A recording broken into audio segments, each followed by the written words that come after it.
Hello everybody and welcome back to this week's video. In today's video we are going to be reading books recommended to me by my followers. So I will look up, as and when I read them I will tell you who recommended them to me, give them a little shout out. But I've got 4 books that were recommended and I'm scared. I'm scared. Book 1, I think it was Lorne, which is someone that I've done a buddy read with before, said to do anything by V.E. Schwab. So I've got Bury Our Bones in the Midnight Soil, but I also have The Invisible Life of Addie LaRue, and this I've had longer, so this is the book we'll be reading. I think this is quite a sad book, because it's about a girl who makes a deal that she can live forever, but nobody will ever remember her, and I think that's going to be really sad. So this is book number 1 for the video. Then my best friend actually recommended Date with Destiny by Lucy Vine. We both read 7 X's by Lucy Vine this year and we both really liked it, so I'm not surprised that she recommended this to me. Then I have got, again I can't remember who said it, someone recommended me the final book in A Good Girl's Guide to Murder, but I've not read any of it. So I'm taking that as read the first book in A Good Girl's Guide to Murder. I've seen the TV show, I know who did it, I know the plot, but I still want to read the whole series, so I'm going to try this one today, or this week. And finally, we've got a book I've actually started because I was too eager and I couldn't be asked to film because I've been feeling like shit because I'm working again and I'm not used to it and I got a cold. So I feel like shit, but I wanted to read. So I'm actually most of the way through Part of Your World by Abby Jimenez, which was recommended to me by Beth. We recently did a buddy read of Atmosphere. 6-star read. I fucking loved that book. And I trust Beth with all of her recommendations now because she recommended this and I fucking love this too. This I think is shaping up to be a 5-star. So this follows Alexis and she meets Daniel in a small town, of course, and they sleep together. And this basically is just like them trying to fit each other into their lives. They really like each other, but they live such different lives and they're 10 years apart age-wise, and it's just a bit, I don't know what to say. I'm just really loving it. It's really comfy cozy. This is a big win for me. So those are the 4 books I'm going to try and read in the next week. I've not been reading 4 books a week whilst working, so I don't know why I've decided to do this, but I'm going to try my best to finish these. I was going to include The Irresistible Urge to Fall for Your Enemy, which my book club recommended me. I put a poll in our chat and that's the book that won. But I don't want to read that book. I've read the synopsis, I've seen some of the reviews. Loads of people like it, but I think it's just not for me. Not for me. And I'm in a bit of a slump with my fantasy now after reading fantasy for a week, which was actually 3 weeks. So I'm not going to read that one. So, but those are the 4 books that we've got for this week. I'm looking forward to reading these. I think they're all gonna bang. So let's finish Part of Your World and I'll get back to you when I have done that. I have finished Part of Your World by Abby Jimenez and I'm so happy to say it's like a 4.5. I fucking loved this. Beth, I'm letting you pick every book I read from now on because every single one has been a banger.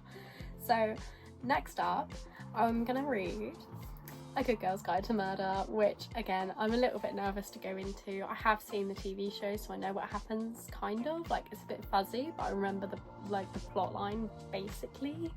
But I started this earlier. I'm only on page 22, so I'm not very far in. I do want to read some more before I go to bed tonight.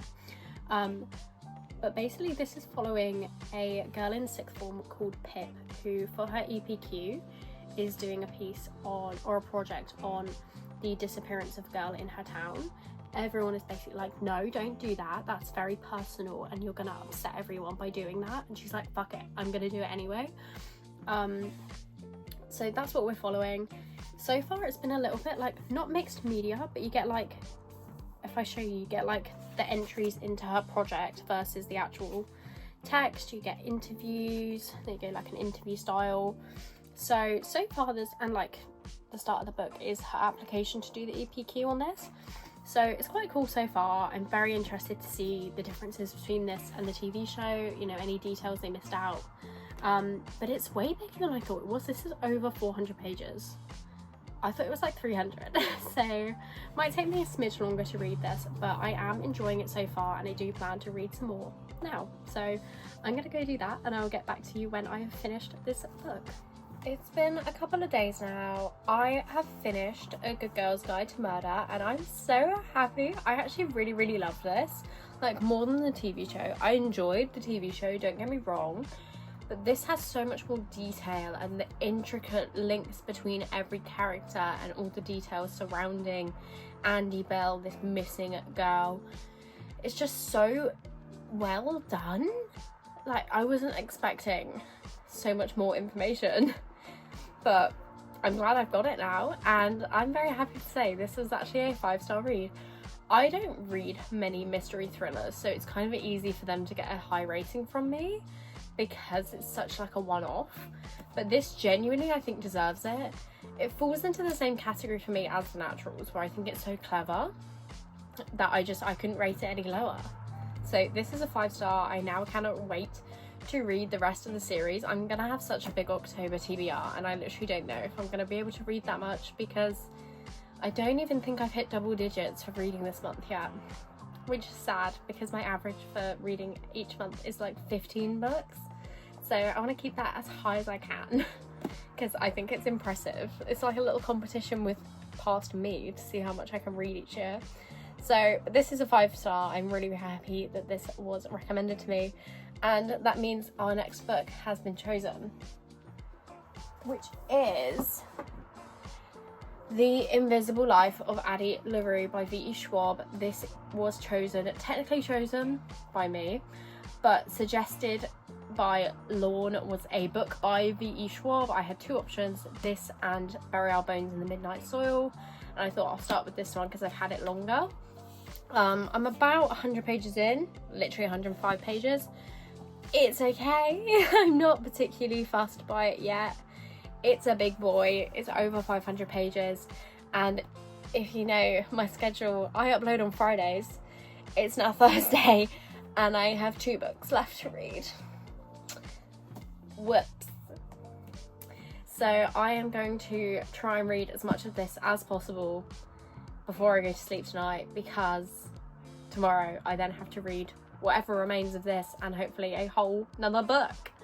And then edit and upload, which is gonna be fun. It's gonna be really fun. I had like a whole day where I didn't read anything because I took a sick day. I was really not good.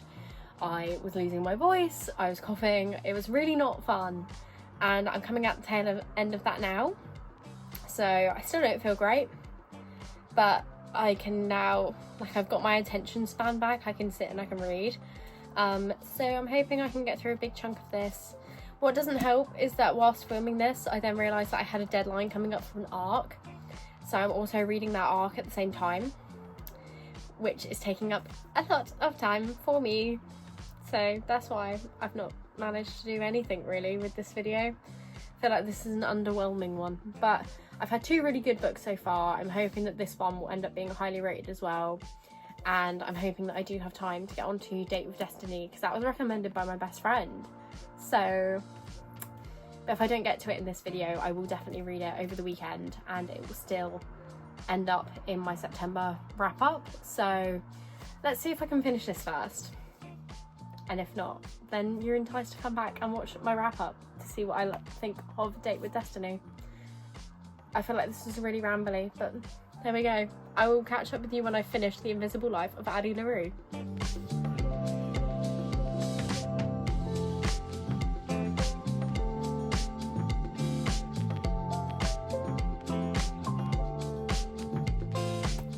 Guys, I did it. I read the books. I did DNF one of them, but I read the books in time. It's currently Friday and I did it. So starting with Part of Our World, this feels like a lifetime ago that I read this now, but I gave this a 4.5. I really loved the chemistry between the characters in this. We follow Alexis and Daniel. I'm bad with names. And it's just so well done.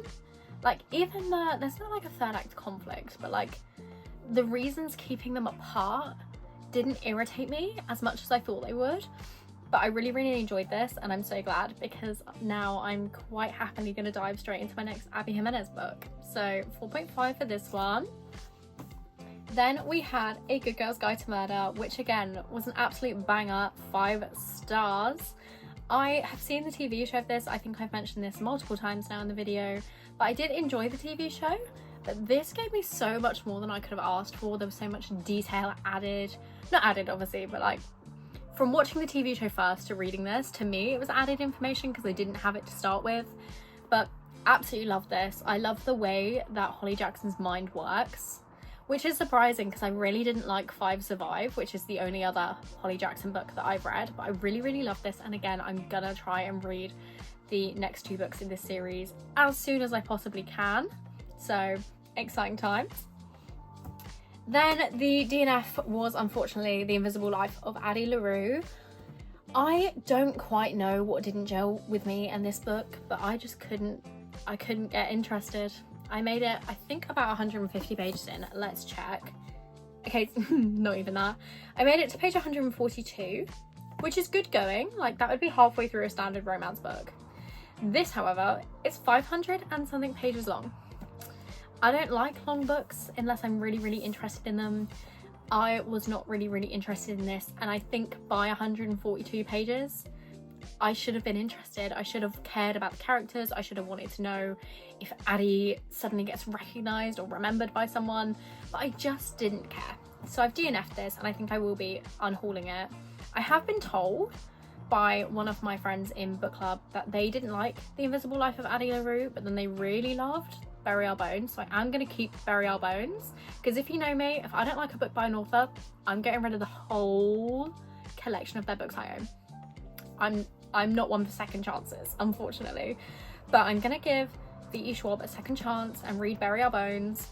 So I don't know when that's gonna happen, but look forward to that when it does. But yes, unfortunately this is a DNF and an unhaul. Then finally, and very excitingly, because this one, as I mentioned before, was recommended by my best friend in real life, Date with Destiny by Lucy Vine. I loved this. I'm giving it a 4-star. Like, it's nothing special. It kind of is and it kind of isn't. Basically, we are following Ginny, who, when she was 16, she was given 6 predictions that are going to happen in 16 years' time. 3 losses and 3 gains. She is about to turn 32 and is anticipating these predictions happening, and shock horror, they do. But I really like this. I love the fun writing style that Lucy Vine has. I love the characters. I love the quintessential Britishness of it. There was even a thing in this where the characters are making fun of like silly baby names, and they say like Penny, short for penne pasta. Me and my best friend do that. I don't think she's read this, so that's sheer coincidence that something we do is actually in this book. But I just thought that was so fun, and I'm giving it a 4-star. You can tell I liked it. I literally just finished it, and you can tell I liked it because I'm smiling. But big fan of this one. I'm definitely going to check out more of Lucy Vine's books because I enjoyed 7 X's as well. And I feel like the premise of her books is always really interesting. Like 7 X's is having this article about your 7 ex-boyfriends and going through each of them to then determine the one that you're going to end up with. And this one having the 6 predictions to follow throughout the story. Just really interesting. Like, it makes them unique to other stories. So I'm giving it a 4. Maybe it's more fair to say it's like a 4.5. But I don't know what about it I didn't like, what is holding it back from being a 5-star. But it's just not, you know, like the feeling isn't there. So a 4, maybe a 4.5 if I'm being generous. Really like this, and I highly recommend Lucy Vine if you are a UK girly. I don't think Americans or non-UK people would find her books as fun as a UK person would. So take that as you will, but big fan of Lucy Vine. But that brings us to the end of reading books recommended to me by my followers and one from my best friend. And I feel like this was a really successful week. Obviously, we didn't have much fun with The Invisible Life of Addie LaRue. I'm very sorry, Lorne. I tried, I didn't like it, but that wasn't like a specific book rec. That was just anything by V.E. Schwab. So maybe Bury Our Bones is going to be the book for me. But for the rest of the recs, I'm so impressed. Well done, guys. Clap for you. Big fan of all of the books that you guys recommended to me. So that's it for this video. I don't know what the next video I'm gonna do is. I'm in not like a slump, but I just don't have time to read anymore now that I'm working again. But I'm trying my best. I feel like I did good with this one. That was 4 books, 4.5 books if you count my DNFing, in a week, which is good going for me at work. So with that said, if you like this, please like and subscribe. I'd love to hit 100 subscribers by the end of the year. I think I'm at 75 now. So if 25 of you could subscribe, that would be amazing. But no pressure, no pressure. As I always say, I'm a low budget production here. So you get what you're given with me. So yeah, I don't know what else to say. I hope you enjoyed, and I will see you next week with another video. Bye.